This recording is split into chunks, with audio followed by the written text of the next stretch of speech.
what would be my, how should I call it, spontaneous attitude towards the universe? It's a very dark one. The first thesis would have been a kind of total vanity. There is nothing, basically. I mean it quite literally. Like, ultimately, there are just some fragments, some vanishing things. If you look at the universe, it's one big void. But then how do things emerge? Here, I feel a kind of spontaneous affinity with quantum physics, where, you know, the idea there is that universe is a void, but a kind of a positively charged void. And then particular things appear when the balance of the void is disturbed. And I like this idea spontaneously very much, that the fact that it's not just nothing, things are out there. It means something went terribly wrong. That what we call creation is a kind of a cosmic imbalance, cosmic catastrophe, that things exist by mistake. And I'm even ready to go to the end and to claim that the only way to counteract is to assume the mistake and go to the end. And we have a name for this. It's called love. Isn't love precisely this kind of a cosmic imbalance? I was always disgusted with this notion of I love the world, universal love. I don't like the world. I don't know how I'm somewhere in between. I hate the world or I'm indifferent towards it. But the whole of reality, it's just it. It's stupid. It is out there. I don't care about it. Love for me is an extremely violent act. Love is not I love you all.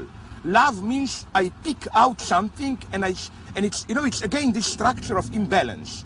Even if this something is just a small detail, a fragile individual person, I say I love you more than anything else. In this quite formal sense, love is evil.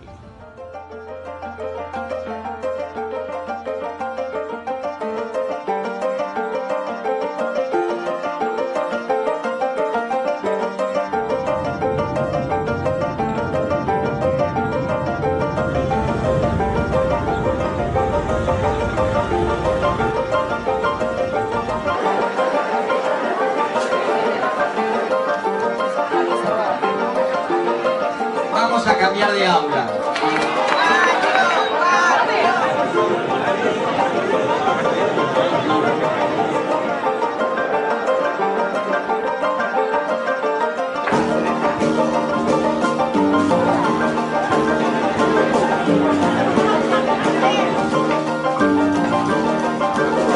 They ignore me, they play trash. I like that.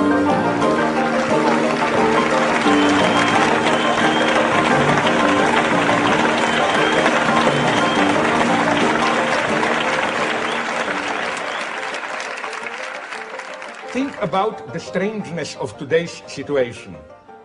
30, 40 years ago, we were still debating about what the future will be, communist, fascist, capitalist, whatever.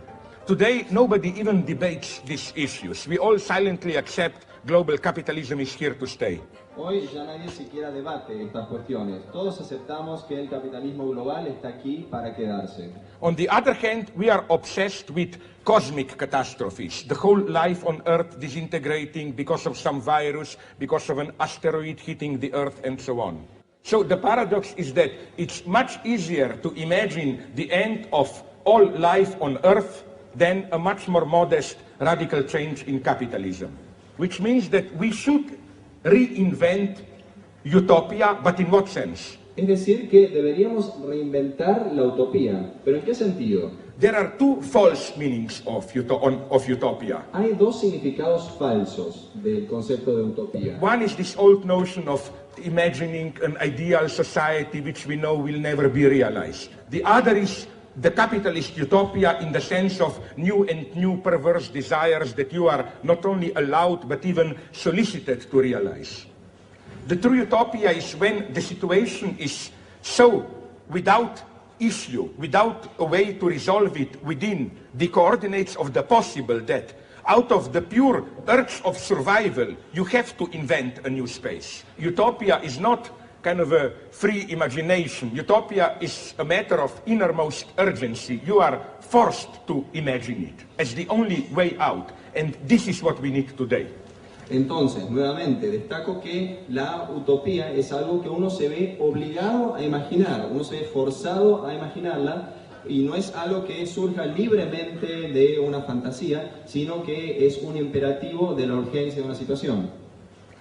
I hope I wasn't too long. I thank you very much for your patience. Espero no haber extendido demasiado. Gracias por su paciencia.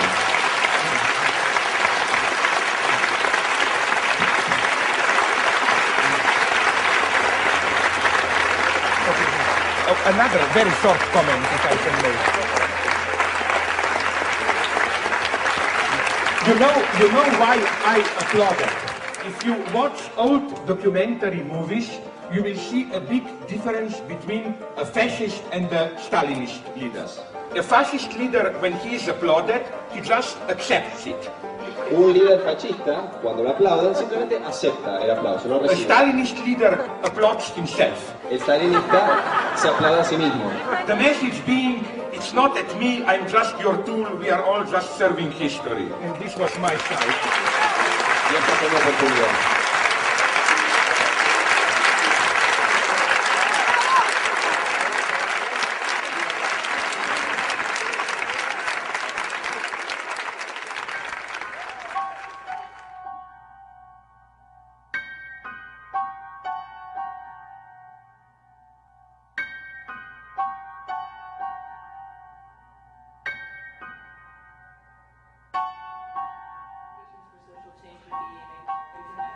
So, we are on. Okay.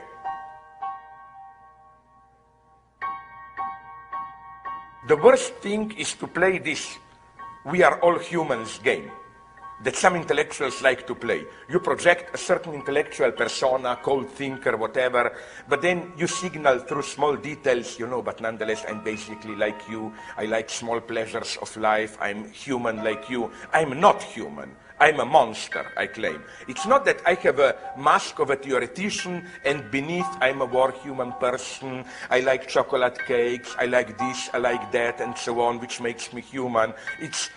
I rather prefer myself as somebody who, not to offend others, plays that he is human.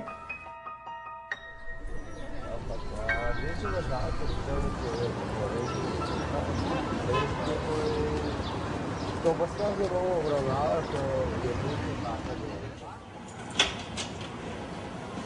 come in? His, of course. Ha ha ha ha. It means welcome to welfare, to socialist wealth. Good, honest guy. I put everything here. I love this, so that, by everything, look, even here it is. You see, isn't it a crazy combination? You have this, and then you have, the clothes are here. But it's not only clothes, it's more. It's also, how do you call it, covers, sheets for the, no, everything is here. Look, everything is here. Yeah, here, haha, isn't this nice, close to the kitchen? Here, socks, underwear, this is all my stuff. And basically, this is all my stuff, newspapers, journals. These are my books in foreign languages, 2 copies of each one. So this is strictly prohibited. It looks bad. It looks bad. I think they are lower there. Because this is mostly new stuff. Oh, this is simply... Do you keep everything? I am a narcissist here. Yes, I keep everything. What is this doing here? This should go elsewhere. I'm sorry, I want order. So this is there, this is not me. Okay, if you need the Mladina stuff, yes, there are some of them here. Let's see what's here, because these are the big format thing. These are some really early Mladina from... this is from the dissident times, yes. Mid-80s, I started to write from time to time. For 2 years, some people even claimed that I was the most influential. But then, new political divisions start, and I was too combative, attacking everyone, and so on. This was me. This was my fame. I worked like crazy at that time, because I remember at that time I was writing in English my first books. I never wanted to endanger, not even minimally, the theory. Which is why I was never interested in any kind of political career, because it simply takes time.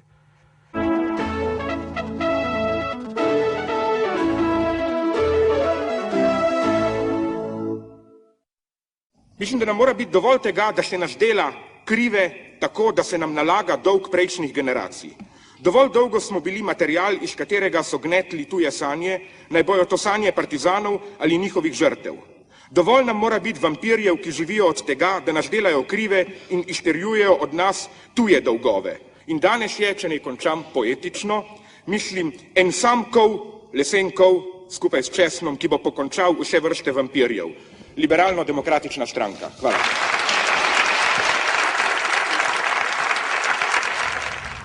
Two days before the election, there was a big round table with all the candidates, 20 of them, I don't know how much. Samo, jaz bi ponovil tukaj Churchillov paradoks. Je najslabši vseh možnih sistemov, težava je v tem, da ni, kot kaže izkustvo, nobenega ostalega, ki bi bil boljši. A right-wing, naive, good guy, but basically an idiot, made a fatal mistake, which everybody remembered. Not even a mistake, a kindness. Namely, as usual, as you can imagine, I talked quite a lot, too much.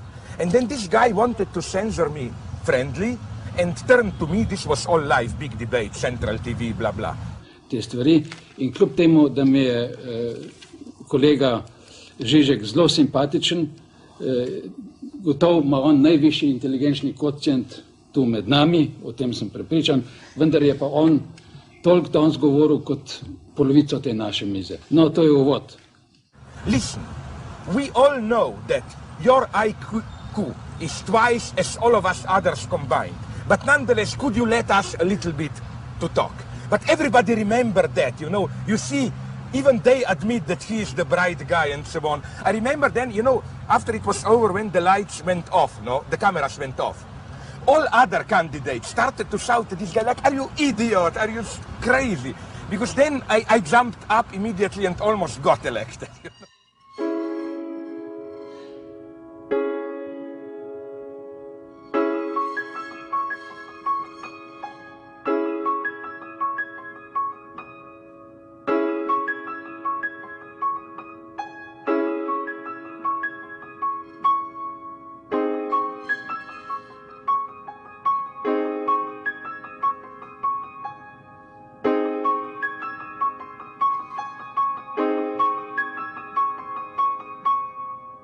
When I first visited the States, I was shocked by your toilets here.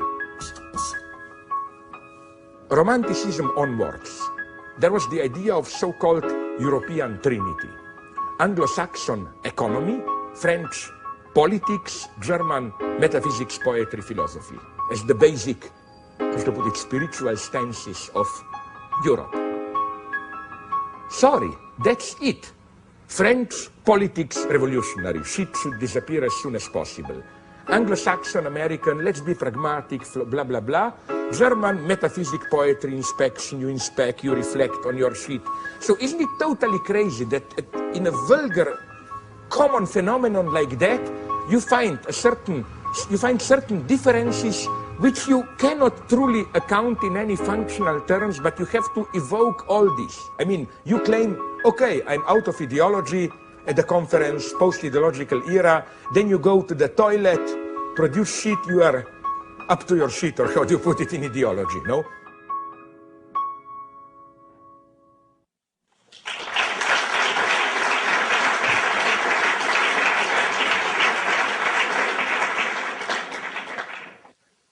Who believes what today? Oh, I think this is an interesting question, much more complex than it may appear. The first myth to be abandoned, I think, is the idea that we live in a cynical era where nobody believes, no values, and so on, and that there were sometimes more traditional where people still believed, relied on some substantial notion of belief, and so on and so on. I think it's today that we believe more than ever. And as Fowler develops it in a nice, ironic way, the ultimate form of belief for him is deconstructionism. Why? Again, I'm going back to that question of quote marks, no? Like, look how it functions, deconstructionism, in its standard version already at the texture of style. Like, you cannot find one text of Derrida without A, all of the quotation marks, and B, all of these rhetorical distanciations. Like, I don't know, to take an ironic example, if somebody like Judith Butler were to be asked, what is this?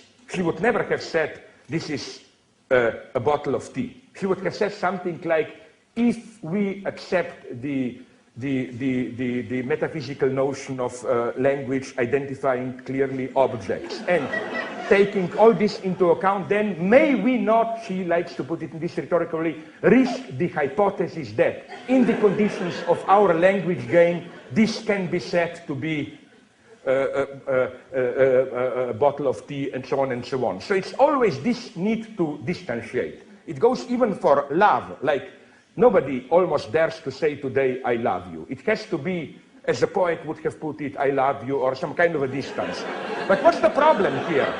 The problem is that, why this fear?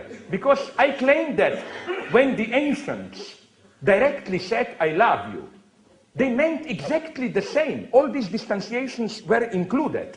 So it's we today who are afraid that if we were to put it directly, I love you, that it would mean too much. We believe in it.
You know what I learned in the high school? What?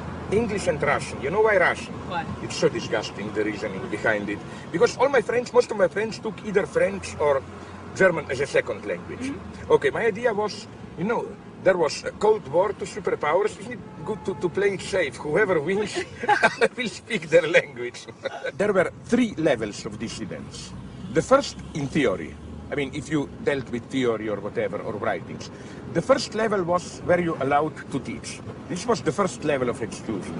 The second level was, are you allowed to publish books? The third level was, are you allowed to get a job at all in your domain? And the fourth level is, for score, you are arrested or whatever, no? I was between the second and third. My God, I was unemployed. It was humiliating. I had to... My parents, I was 27 and my parents supported me, my God. Then for 2 years it was that humiliating job at the Central Committee. They knew that I am not an idiot and that I will probably succeed. So they were afraid that I would simply move abroad and succeed there. This would then be bad for, you know, another victim who wasn't allowed to make a career in Slovenia. So they want me to vegetate on the margin, but there in Slovenia. It was, in a way, an intelligent move. But they didn't know it, that the way they did it, they make it even easier for me to move abroad. You? Okay. Okay. But you don't you have, no, Yeah. okay. I have perfect. I have, give him 7, it's okay. Oh, sorry. Okay. Okay, okay, gracias.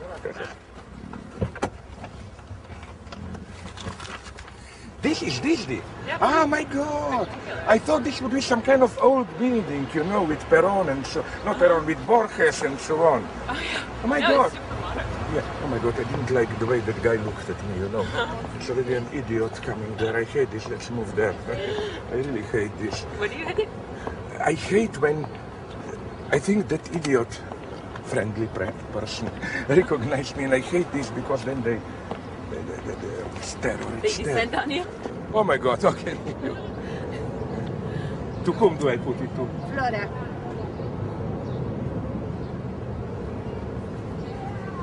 Thank you. Thank you.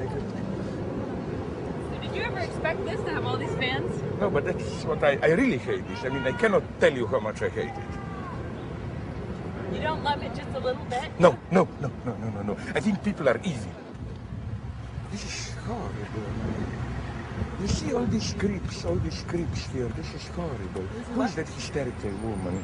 She's a fan, Slavoj. Yeah, but, I mean, what is she doing here? She should go up there and wait in line. I mean, not annoy me here.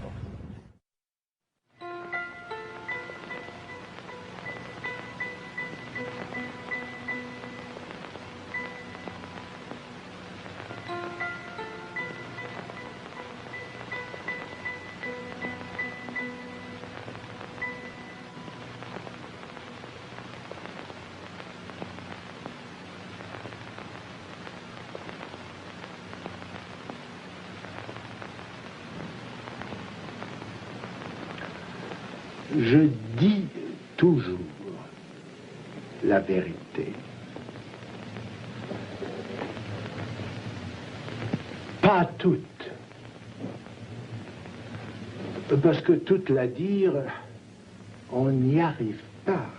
La dire toute, c'est impossible matériellement, sans les mots qui y manquent. C'est même par cet impossible que la vérité touche au réel. Ici, on est à la télé. It was simply made as a documentary supposed to present Lacanian theory to a wide public, I think for the second channel of the French state TV. J'y suppose. Analyste. L'inconscient, quel drôle de mot. Oui, je suis d'accord. What I appreciate is this inversion, reversal of the role between public image and private. It's that this total denigration, disappearance of this warm human person, this for me is the idea of ideology. The central idea of ideology for me is not these ideas determining you are a Christian, you are a Marxist or whatever today, liberal, I don't know, but the idea is precisely that ideological propositions do not determine us totally. We cannot be reduced to our public image. There is a warm human being behind. I think this is ideology at its purest. The most horrible anti-ideological act for me, and really horrible, terrifying, is to fully identify with the ideological image. The ultimate act is what we think is our true self. That is the true acting. And that usually our truth, that to which we are really committed existentially, is in our acts more than in what is supposed to be behind the act. So again, my point is that I like philosophy as an anonymous job, not as kind of, look, the way he moves now and so on, these gestures. I find this ridiculous. He emphasizes, one cannot say all the truth. It's impossible materially. This ridiculous emphasis. I think it's a pure fake, an empty gesture, as if he makes a deep point there. He does not. Von Uxküll. I read Lacan in a very classical way. What interests me are his proposition, the underlying logic, not his style. His style is a total fake, I think. I try to forget it, I try to repress it. Maybe it works as a strategy at a certain point, why not? First you have to seduce people with obscure statements, but I hate this kind of approach. I'm a total enlightenment person. I believe in clear statements and so on. And I'm for Lacan because, again, I think to make it very clear that it's not that Lacan is just bluffing, in the sense that there is nothing behind this obscurity. The whole point of my work is that you can translate Lacan into clear terms. Well, I just have enough of this.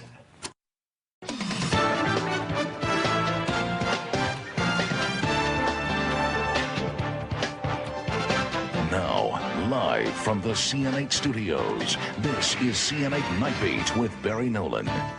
Jacques Lacan was a French psychoanalyst. He makes Freud sound like a simple valley girl. Lacan's theory of how the self works is so complicated it makes my teeth hurt to think about it. Slavoj Zizek is a philosopher at the University of Ljubljana, Slovenia.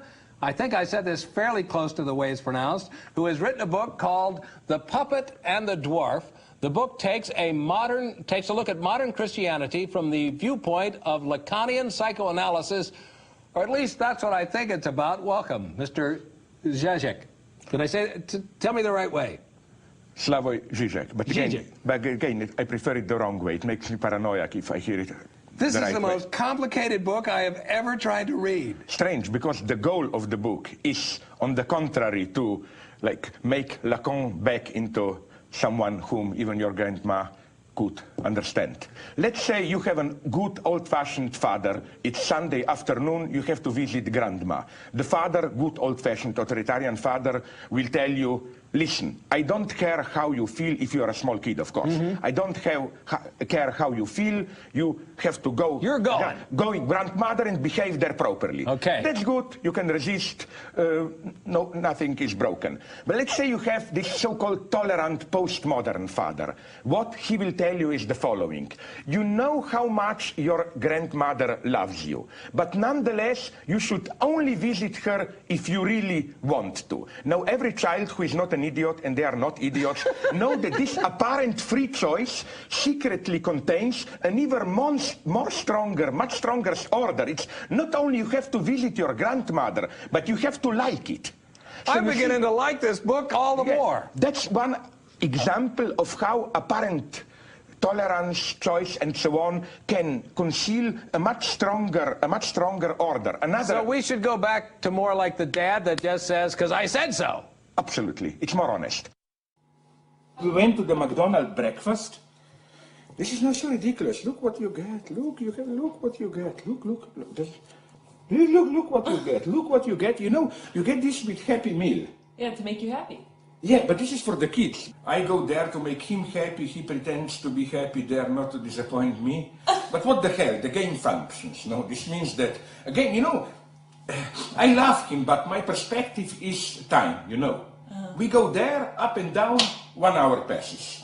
No, it's pure desperate strategy of survival. Right. How to pass the time without getting too nervous, and this is easy, because he eats and shuts up for 20 minutes, how should I put it? What does he get nervous about? No, I get nervous. Okay, this will go. He's perplexed, as you can see. Stiamo parlando di un film, vorrei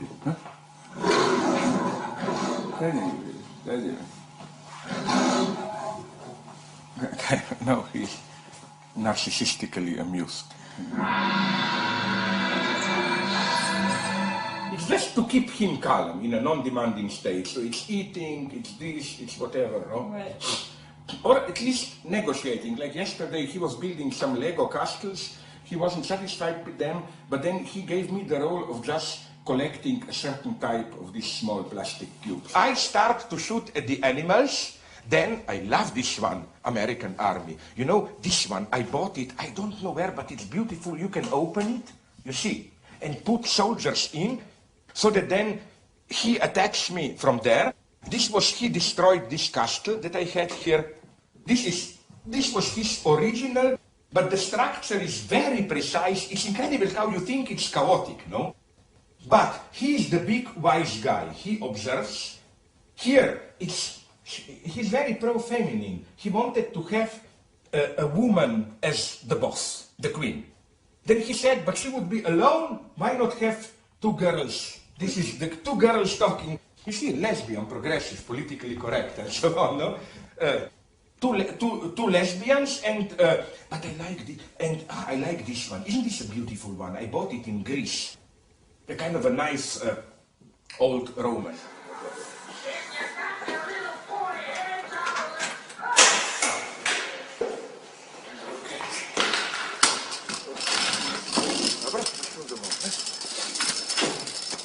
Ma ti dico tu hai obretto te.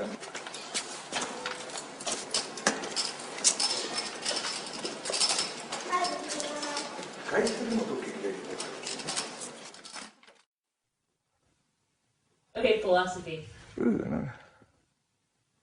This, I can do it at least traditionally in 2 lines, no?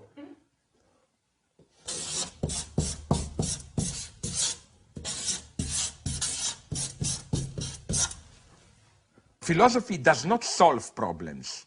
The duty of philosophy is not to solve problems, but to redefine problems. To show how what we experience as a problem is a false problem. If what we experience as a problem is a true problem, then you don't need philosophy. For example, let's say that now there would be a deadly virus coming from outer space, so not in any way mediated through our human history, and it would threaten all of us. We don't need basically philosophy there. We simply need good science desperately to find, we would desperately need good science to find the solution to stop this virus. We don't need philosophy there because the threat is a real threat directly. You cannot play philosophical tricks and say, no, this is not the, you know what I mean? It's simply our life would be in, or, okay, the more vulgar, even simpler science fiction scenario. Kind of Armageddon or whatever, no deep impact, a big comet threatening to hit Earth. You don't need philosophy here. You need, I don't know, to be a little bit naive, I don't know, strong atomic bombs to explode, maybe, I think it's maybe too utopian, but you know what I mean. I mean, the threat is there, you see it. In such a situation, you don't need philosophy. I don't think that philosophers ever provided answers, but I think this was the greatness of philosophy. No, not in this common sense that the philosophers just ask us questions and so on. I mean, what is philosophy? Philosophy is not what some people think, some crazy exercise in absolute truth, and then you can adopt, you know, this skeptical attitude. We, true scientists, are dealing with actual, measurable, solvable problems. Philosophers just ask stupid metaphysical questions and so on, play with absolute truth, which we all know is inaccessible. No, I think philosophy is a very modest discipline. Philosophy asks a different question, the true philosophy. How does a philosopher approach the problem of freedom? It's not, are we free or not? Is there God or not? It asks a simple question, which would be called a hermeneutic question. What does it mean to be free?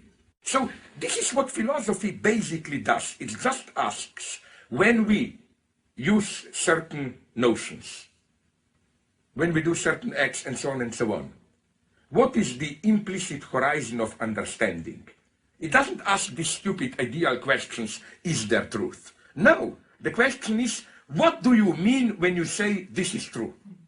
So you can see, it's a very modest thing, philosophy. Philosophers are not the madmen who search for some eternal truth and so on and so on.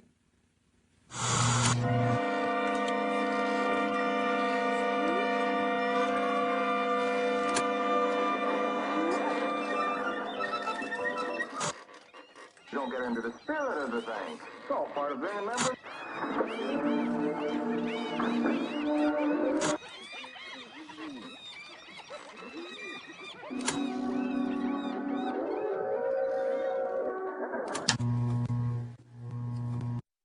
What we encounter here, I think, is precisely Lacan's reversal of the famous Dostoevsky motto, if God doesn't exist, everything is permitted. If God doesn't exist, everything is prohibited. How? On the one hand, again, you are allowed to have a full life of happiness and pleasure, but in order precisely to be happy and so on, you should avoid dangerous excesses, so at the end, everything is prohibited. I mean, you cannot eat fat, you cannot have coffee, you cannot have nothing, precisely in order to enjoy it. So today's hedonism combines pleasure with constraint. It is no longer the old notion of the right measure between pleasure and constraint. Like sex, yes, but not too much, proper measure. No, it's something much more paradoxical. It's a kind of immediate coincidence of the two extremes. Like, it's as if action and reaction coincide. The very thing which causes damage should already be the counteragent, the medicine. The ultimate example I encountered recently in California, I don't know if you can buy it also here in New York, is a chocolate laxative. And there it says, as a propaganda, do you have still constipation? Eat more of this chocolate. Like, no, the thing is already its own counteragent. And the negative proof of the hegemony of this stance, I think, is the fact that today, the true unconstrained consumption in all its main forms, drugs, free sex, smoking, is emerging as the main danger.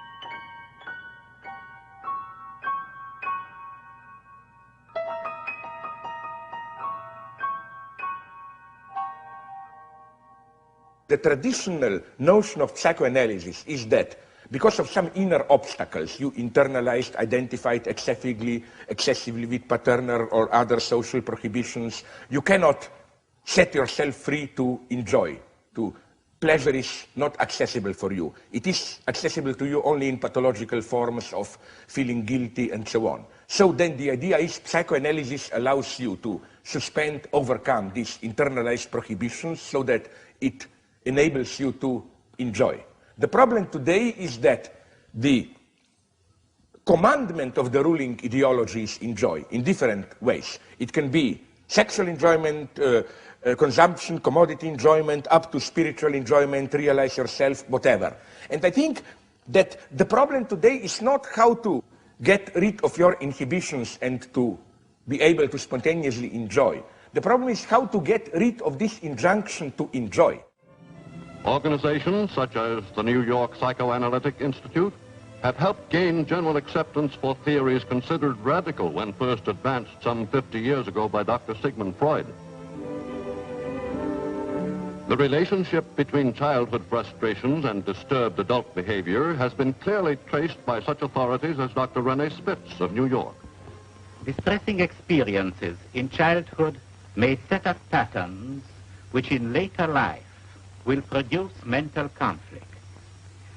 Such conflicts lead to the same feeling of insecurity which was felt as a child.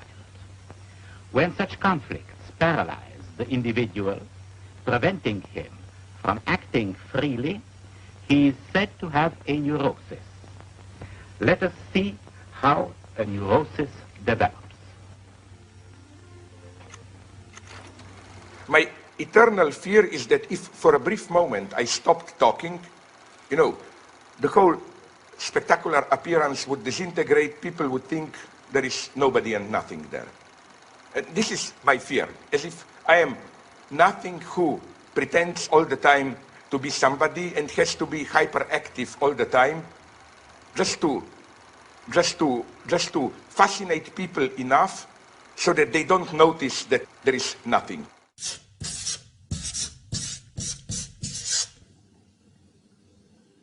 When?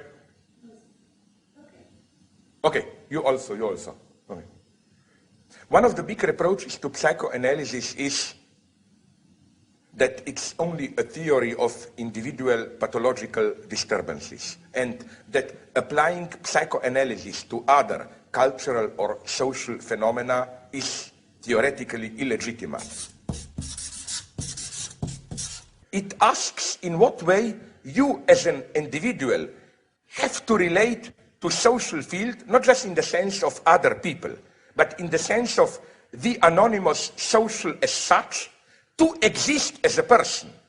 You are, under quotation marks, normal individual person, only being able to relate to some anonymous social field. What is to be interpreted and what not is that everything is to be interpreted. That is to say, when Freud says Unbehagen in der Kultur, civilization and its discontent, more literally the uneasiness in culture, he means that it's not just that most of us as normal, we socialize ourselves normally, some idiots didn't make it, they fall out, oh, they have to be normalized. Not culture as such, in order to establish itself as normal, what appears as normal, involves a whole series of pathological cuts, distortions, and so on and so on. There is, again, a kind of Unbehagen, uneasiness. We are out of joint, not at home, in culture as such, which means, again, that there is no normal culture. Culture as such has to be interpreted.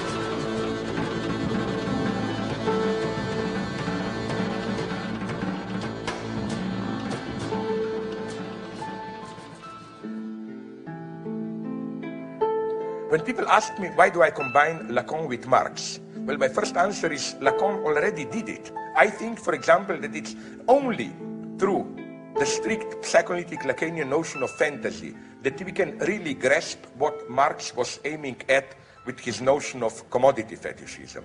It's, I think, precisely the use of Lacanian notions like, again, fantasy in the strict Lacanian sense, or excess plus de jouir, excess enjoyment, and so on, the real, not to mention the real, that we can understand today's phenomena like new fundamentalist forms of racism, like the way our so-called permissive societies are functioning. Again, here, the psychoanalytic notion, especially the way it was conceptualized by Lacan, the psychoanalytic notion of superego as injunction to enjoy, as an obscene category, not as a properly ethical category, is of great help.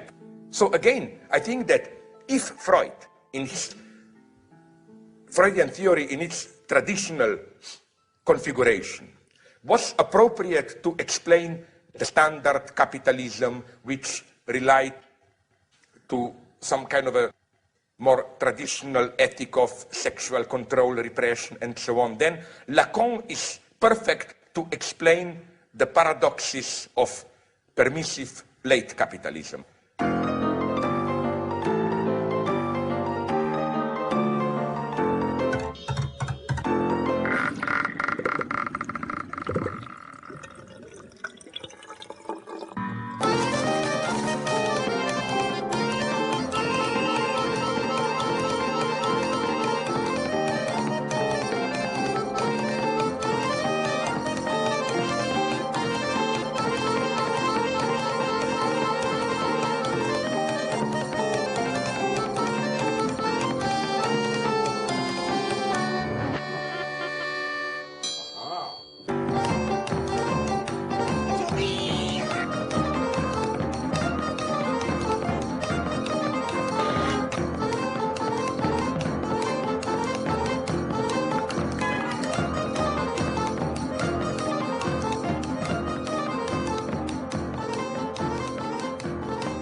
When did you have the last meal? Breakfast or down there? Down there. So we should stop. So I mean 1 2 hours later we should maybe go down there and, or do you know any, I mean, you know, at the place where you had your coffee, they do have good menus, you know, like very nice ones, like a simple steak or whatever. They are not bad, I mean. No, they're all vegetarian. Sorry? They're all vegetarian. Degenerates. You will turn into monkeys. Yeah, there is a table free here if you want to be absolutely opportunist. Aqua Congas. Yeah. Why shouldn't I also? Could you put it there? No, sorry, I mean where to put. Show it, Martina? Yeah. No. Yeah. Why do you want to, why did you say it was a fundamental misunderstanding that so many people came? No, in the simple sense that I have this terribly feeling that they expect something which they will not get, and I wonder what. Many leftists expect the formula, you know. I will teach them what to do. Shit, right. What do I know? I mean, no. Some people expect... You feel like that's what that audience was looking for, specifically? No, it's a simple common sense insight. Wait a minute. 2,000 people, although I think they exaggerated, whatever, 1,000 people cannot all have the same interest in Lacan as I do, no? You know, can I ask you a simple question? Right. If you were to have a daughter, would you allow this guy to take your daughter to cinema? Be honest, the answer is no.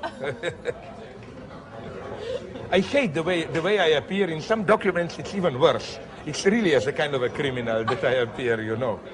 Do you think they were expecting just this sort of political advice or some sort of... You know, the problem is that whenever I talk about politics, I feel it as if it's a fake. Right. No, not in the sense that I'm faking, that I don't mean it, but my heart is not in it.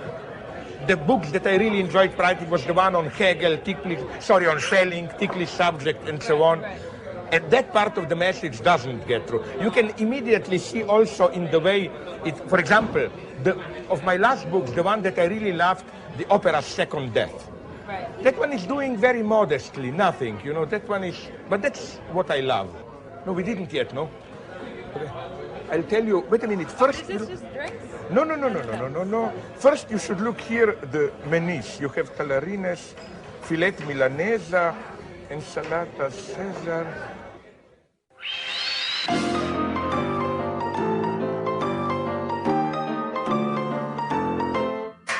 This is just for people who come to be shocked and hopefully to get out. So that is why you have it. You have it so that when people open the door, they go, Yeah.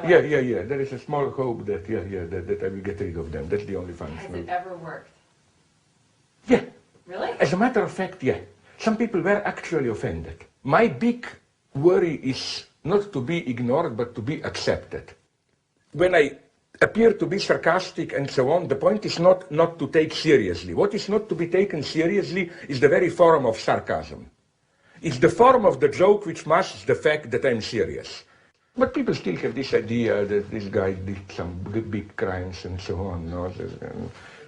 Of course it's not as simple as that. I mean, that I'm simply a Stalinist. That would be crazy, tasteless, and so on. But obviously there is something in it that it's not simply a joke. When I say the only chance is that the left appropriates fascism and so on and so on. It's not a cheap joke. The point is to avoid the trap of the standard liberal oppositions, freedom versus totalitarian order, discipline and so on, to rehabilitate notions of discipline, collective order, subordination, sacrifice, all that. I don't think this is inherently fascist.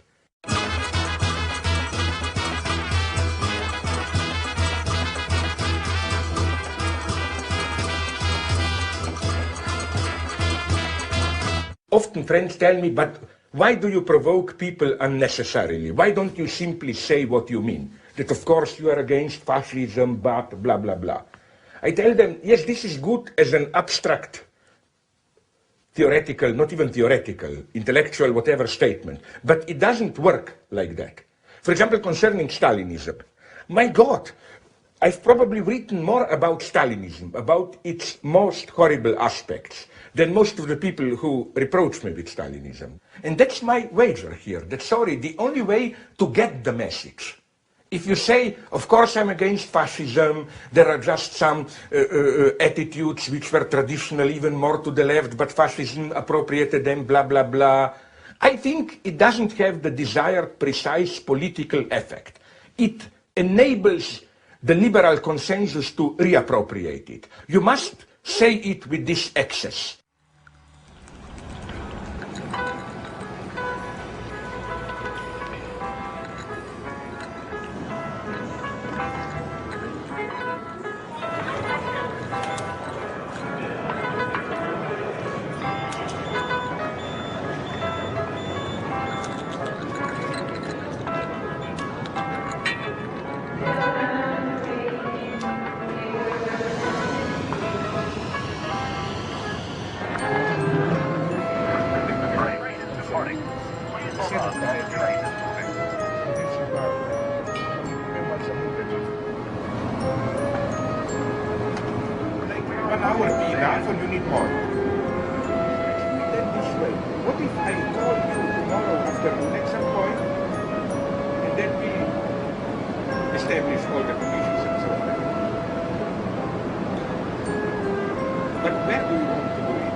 These are, of course, again, Lufthansa socks. I stolen 2 of them today. I went to wash my hair, and then I was really in a tense situation, and then the woman hairdresser noticed it and told me, why don't I give you a massage with some oil? I enjoyed it, but I felt so obscene, as if I paid for masturbation. It was so obscene. But it was relaxing, you know, it is nice, but it's too much. Oh my God, where are you?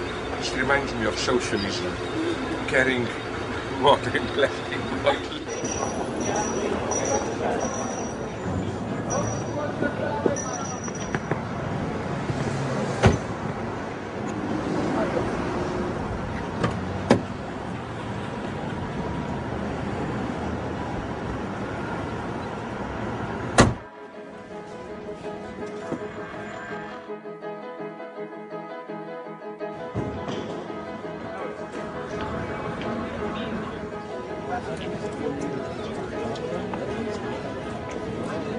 Really?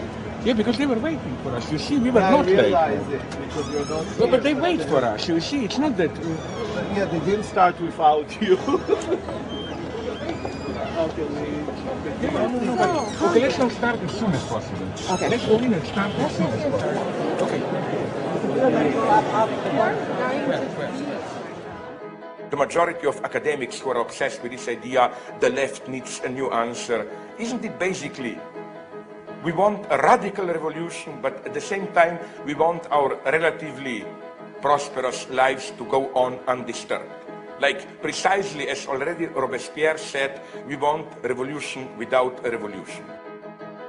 There is, I noticed, a fundamental difference between the standard plurality of struggles in which progressive liberals. What does it mean? Isn't it in a way false even to expect such a clear political formula, in the sense of, oh, all we need is a bright intellectual to tell us the formula what to do, and then capitalism will be over, we'll have socialism, and so on and so on. I'm stupid, I don't understand.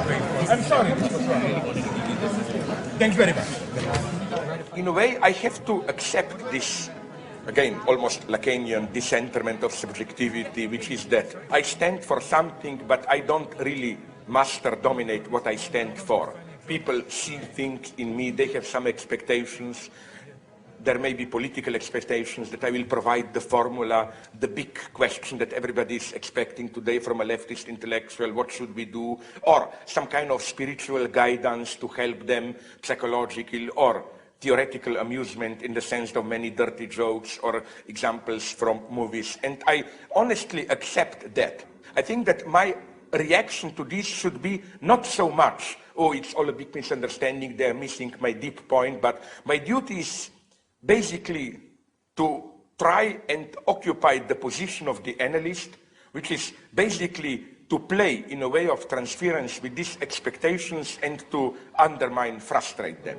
To make it clear to them that the question is not what I can give them, but are these expectations legitimate? What this expectation should tell them about themselves? It was usually that big progressive act was like, it was Nixon, not Democrats, who had to do it with China and so on. This paradox, it was in France, it was de Gaulle, not socialists who got out of Algeria. Sorry? Algeria, yes. So indeed, but I'm a little bit skeptical. You really are an intellectual superstar to me, so I had to cut you. Oh, yeah, sorry, I'm collapsing. I'm Francesco Pellizi, I'm the editor of Press. Of? Press, the Journal of Psychology of Studies. Yeah. Harvard, you may know it. I brought your copy, which is a perfect. Oh, be serious, I was laughing. You need a shower. It was over there. I don't know.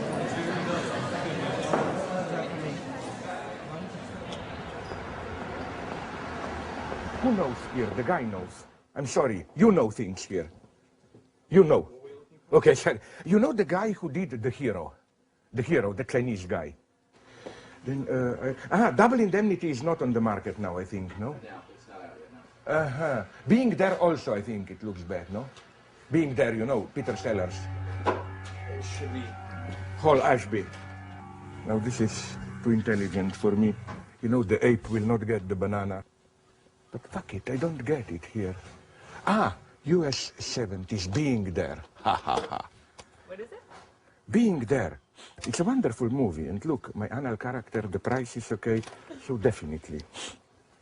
Definitely. What more do I need? Fountainhead is the best American movie of all times. Then the best German movie would be Opfergang. This is the Sacrificial Path. Of course, from 44 by Veit Harlan, the Nazi director, no? So we have Ayn Rand, Nazi, and then, unfortunately, okay, this is a more standard one, no? It is Ivan the Terrible, Eisenstein. I would say these three are the best movies of all times for me. This one I wanted, yes, definitely. So we have these two. That will be it, I think. Hey, how about if I buy them for you? Sorry?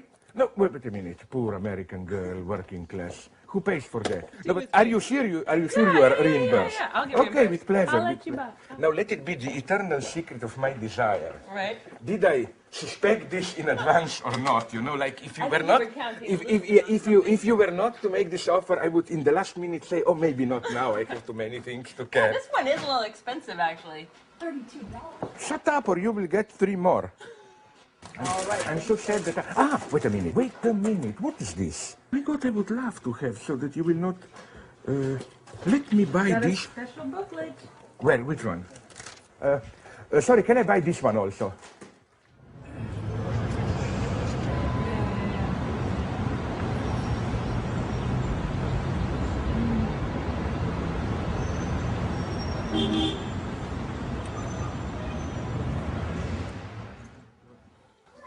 Oh, sorry. Ha ha ha. Fuck off. What are you working on now, Slavoj? What are you doing? What's the new book? The basically ticklish subject part 2. Big mega thing. How far along are you? Pretty close to the end. No, but it will be mega. One part philosophy, theology, one part cognitivism. I'm now deep in brain sciences. And one part politics, obscenity, and so on. What's it going to be called? I don't yet know. Maybe the parallax view, but I must check it on Amazon.com simply, like if there are already 20 books named the parallax view, no? I must look into that aspect. What does parallax view mean?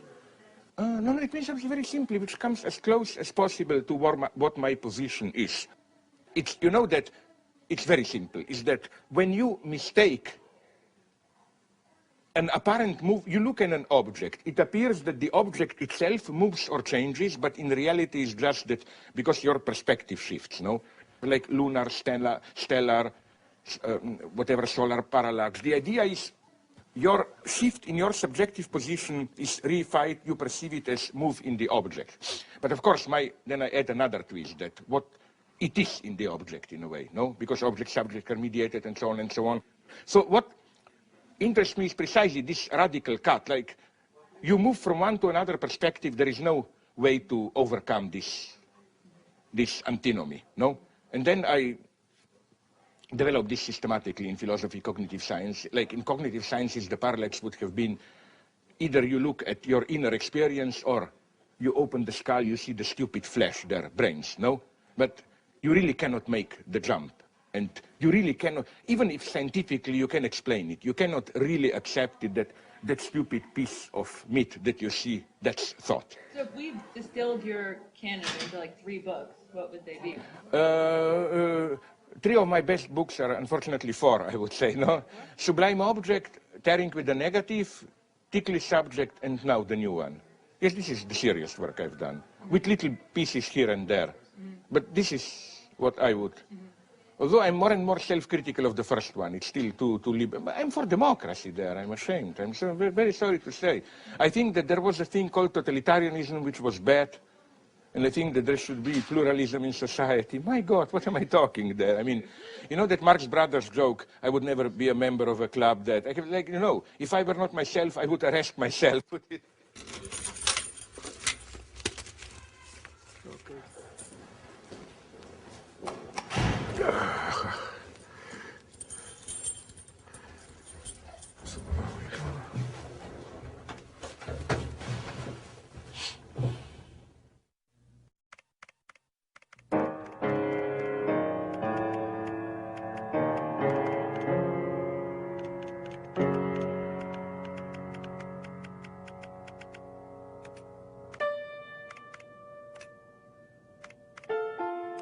I have a very complicated ritual about writing. It's psychologically impossible for me to sit down, so I have to trick myself. I elaborate a very simple strategy, which at least with me it works. I put down ideas, but I put them down usually already in a relatively elaborate way, like the line of thought, already written, full sentences, and so on. So up to a certain point, I'm telling myself, no, I'm not yet writing the book, I'm just putting down ideas. Then at a certain point, I tell myself, everything is already there, now I just have to edit it. So that's the idea, to split it into 2. I put down notes, I edit it. Writing disappears. Oh, sorry. You see, please. Just be loud enough, please. How do you explain your own success? How do you explain your success, especially in the United States, that you think of as the most logical or something, I think? Good question, but not in the sense that now I will say, oh, I'm modest, so nice. No, it's much more serious phenomenon. Let's be quite frank. At a certain superficial level, I'm relatively popular. But me and my friends, I don't think you can, maybe you can, even imagine how non-influential are we within the academia. Which is why it pisses me off how many, whoever they are, the enemies, portray us Lacanians as some kind of a phallogocentric power discourse. It's very fashionable to paint us as kind of a dogmatic power discourse. For example, yesterday when I delivered a differently improvised version of the same talk at Columbia in New York, a lady kindly towards the end asked me, but why? Her problem was, why am I so dogmatically Lacanian? This reading that you're doing when Derrida is concerned, I think this is endemic to your work.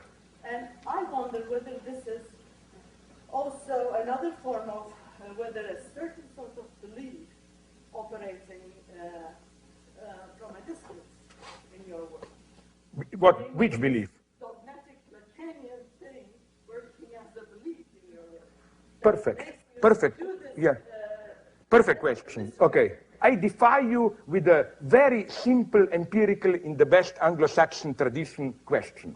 Apart from this brief conflict between Gayatri Spivak and Derrida, could you name me one Derridean who made a small critical remark on Derrida? Rodolphe Gachet, Avital Ronel, name Sam Weber, name me one. Why are we dogmatic? Why are they not?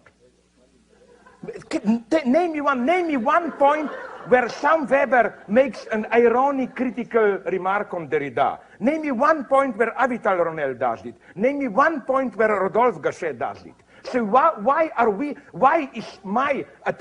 am I dogmatically attached to Lacan? And it's not, why did you think this is disavowed belief? I am a Lacanian. I mean, you are knocking on the open door here. I mean, you know, you don't have to prove through some deconstructive analysis, oh, but he's a Lacanian. I am a card-carrying Lacanian. No, something is going on here, and I just wanted to draw the attention to this, how all this popular, and I think so, to give you now the true answer, I think that I admit it. There is a clownish aspect to me, like they put it in New York Times, Marx Brother or whatever, no. All that, I maybe flirt with it. But nonetheless, I'm getting tired of it because I noticed that there is, as it were, when there are some stupid reports on me, reactions to me, a kind of a terrible urge, compulsion to make me appear as a kind of a funny man, and so on and so on. And the true question would be, where does this urge come from?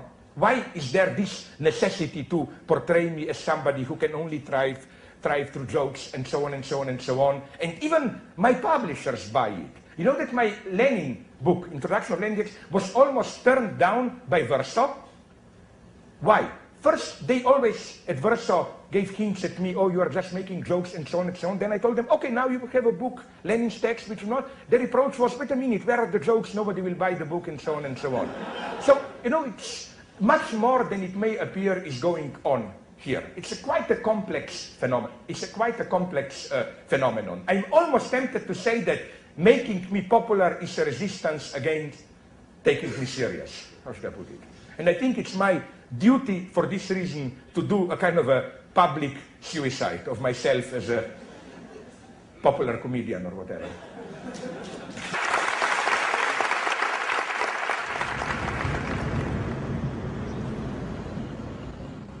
Let's hope we can enter here. I don't know how this functions now. This is it.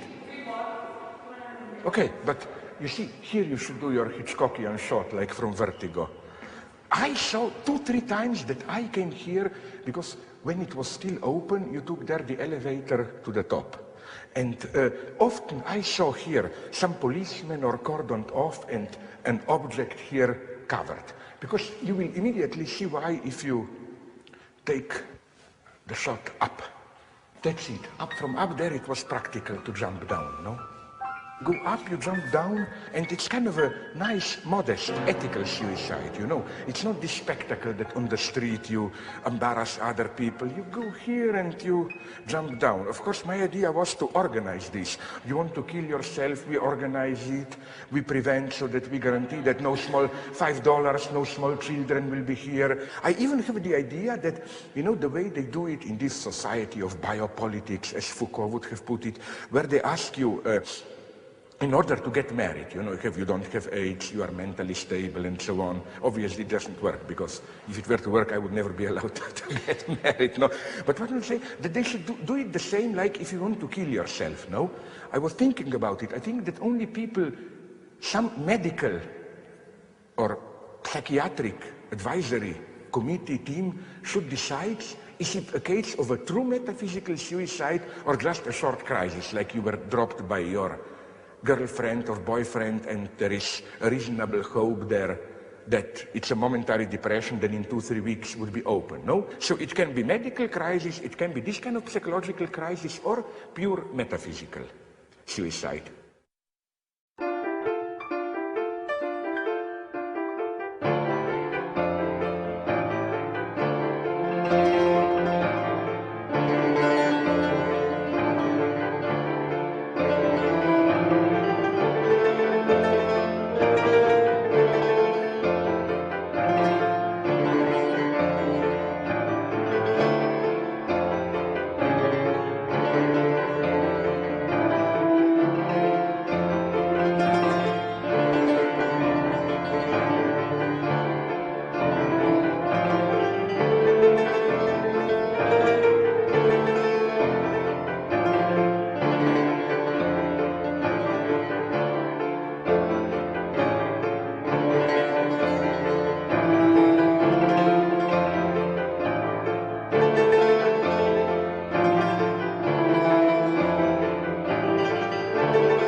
As a Marxist, if I may add, if somebody tells that Lacan is difficult, this is class propaganda by the enemy. Okay.